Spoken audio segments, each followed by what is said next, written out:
On en parle. Vendredi soir dernier, lors de l'émission hebdomadaire de Bill Maher, Real Time, diffusée sur la chaîne HBO, le réalisateur et comédien américain Ben Affleck a fortement dénoncé l'islamophobie dont font preuve les Américains en associant les islamistes aux simples musulmans.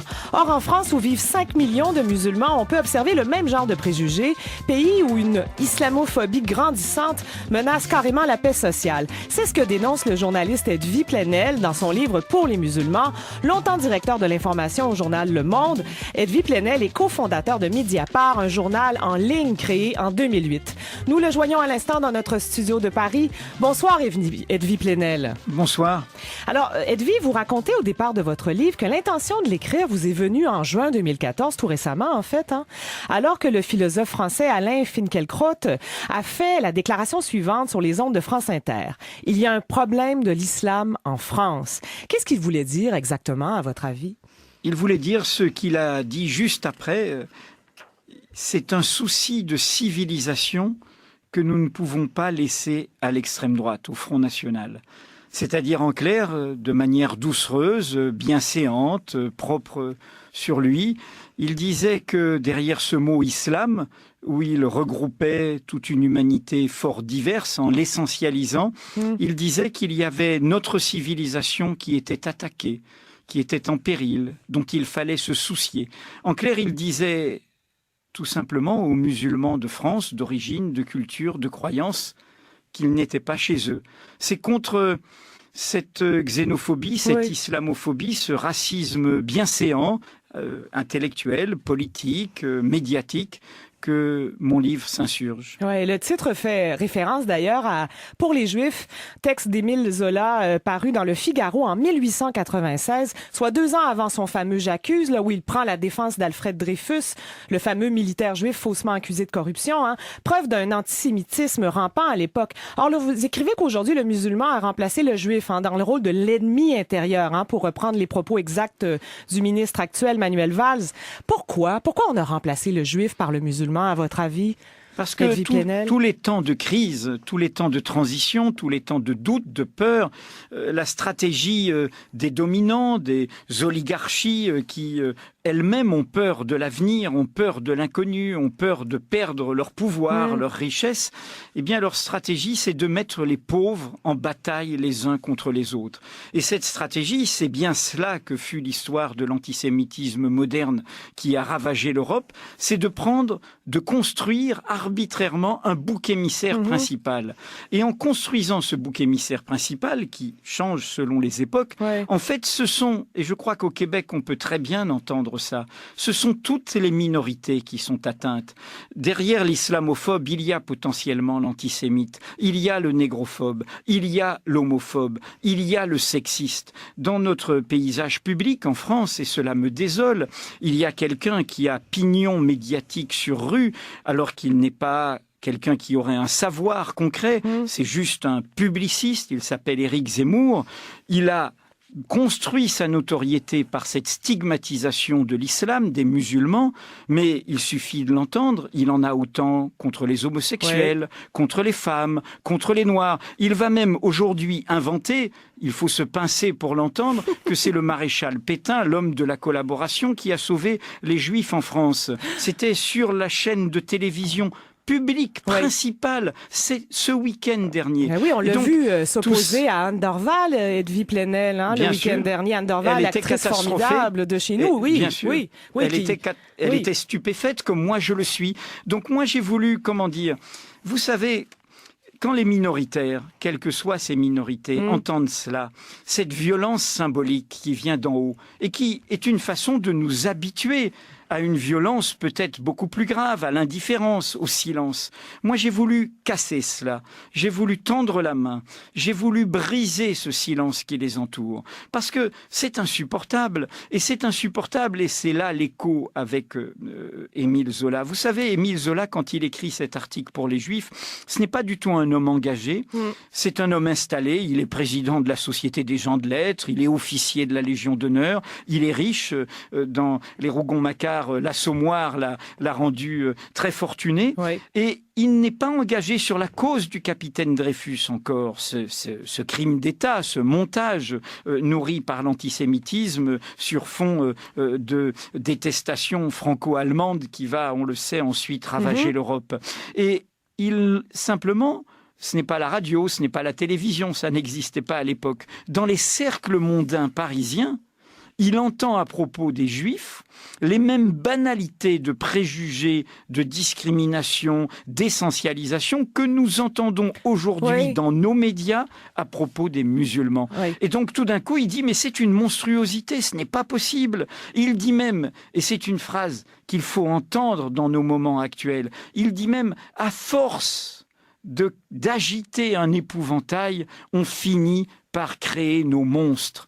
Et il faut l'entendre quand on voit que des jeunes garçons, filles de nos quartiers populaires, vivant dans le ressentiment créé par cette humiliation, avec leurs problèmes sociaux, avec leur relégation, du coup se révoltent. Et ils se révoltent. Parfois, les chemins de révolte sont aussi des chemins de perdition. Et du coup, ils s'en vont faire, croit-il, le djihad vers la Syrie ou vers l'Irak. Et donc, nous produisons en effet nos monstres. Et donc, il faut arrêter cette machine infernale. Et ce qu'a fait Ben Affleck est formidable. Oui. Il faut arrêter de nous entraîner nous-mêmes dans une guerre des mondes. Car, vous savez, la démocratie, ce n'est pas la loi de la majorité. Pas du tout.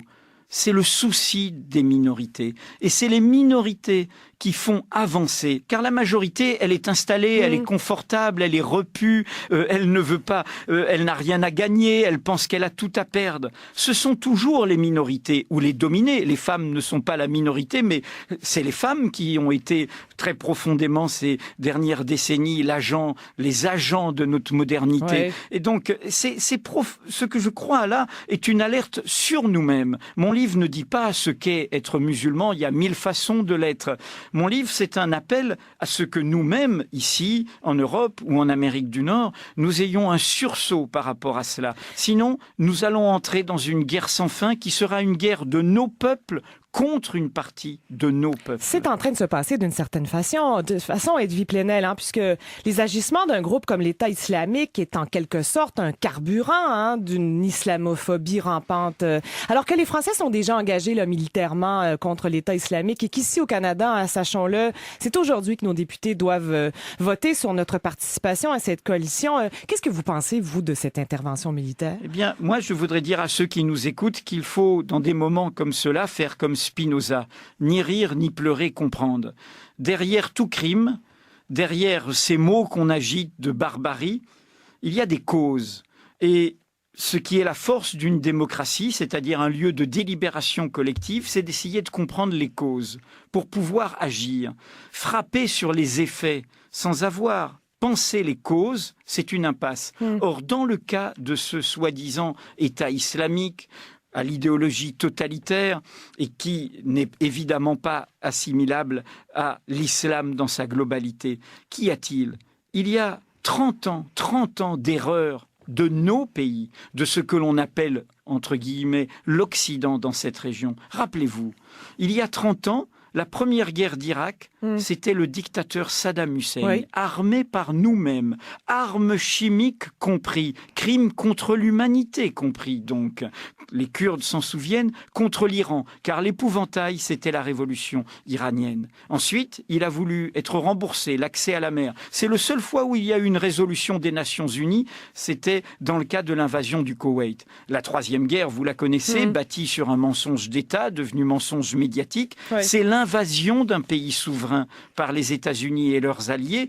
Alors même s'il est une dictature, il n'avait déclarer la guerre à personne. Ça ne s'était jamais fait depuis les guerres coloniales. Et le résultat, vous le savez, c'est un ébranlement, une destruction, un déséquilibre général de cette société très particulière qui est le seul pays arabe à majorité musulmane chiite, le régime étant appuyé sur la minorité sunnite. Donc nous avons créé une guerre de religion là-bas, entre sunnites contre chiites. Oui. Alors oui, bien sûr que c'est effroyable, bien sûr qu'il faut essayer de réagir, mais il faut d'abord réagir en délibérant. Où sont les Nations Unies? Où est le monde entier dans sa délibération? Ce n'est pas les États-Unis d'Amérique.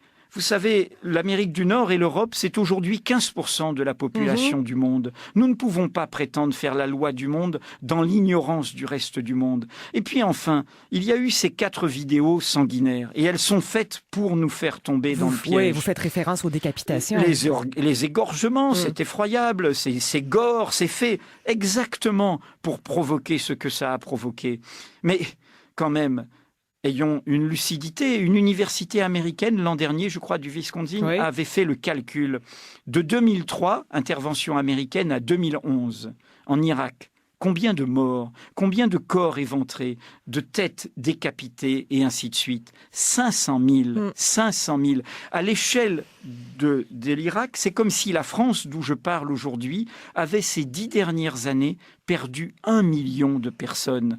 Donc il faut aussi comprendre que la violence n'est pas que celle qu'on nous renvoie seulement dans ce monde virtuel d'Internet. C'est une violence concrète, d'une humanité concrète, à laquelle il faut répondre politiquement.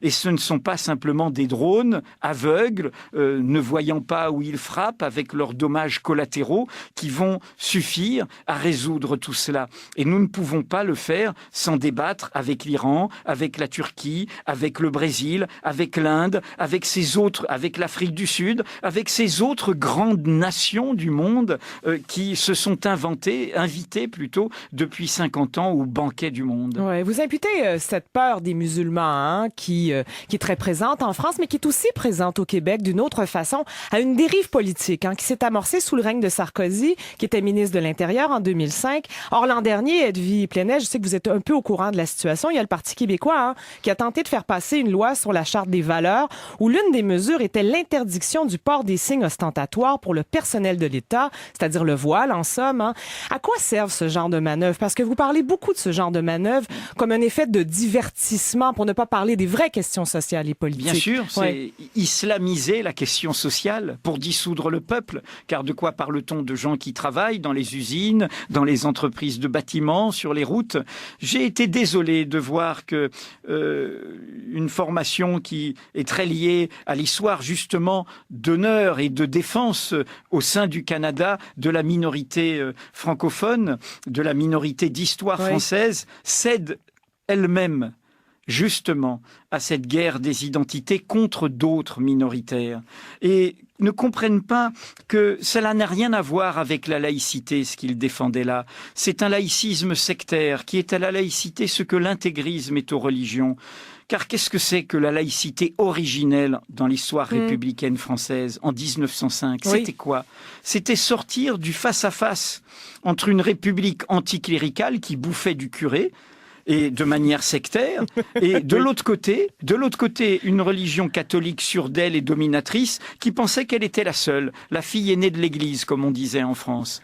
Et qu'ont fait les républicains de cette époque ? Ils ont dit, il faut sortir de ça. C'est une querelle qui nous fait piétiner, et loin des questions essentielles, sociales, démocratiques. Et il faut surtout reconnaître un pluriel. Ils ont mis un pluriel. C'était une loi de séparation des églises et de l'État. Et c'était tout simplement, événement stupéfiant, la reconnaissance du protestantisme et du judaïsme dans l'histoire de France. Une religion, elle s'affiche et elle a le droit de s'afficher.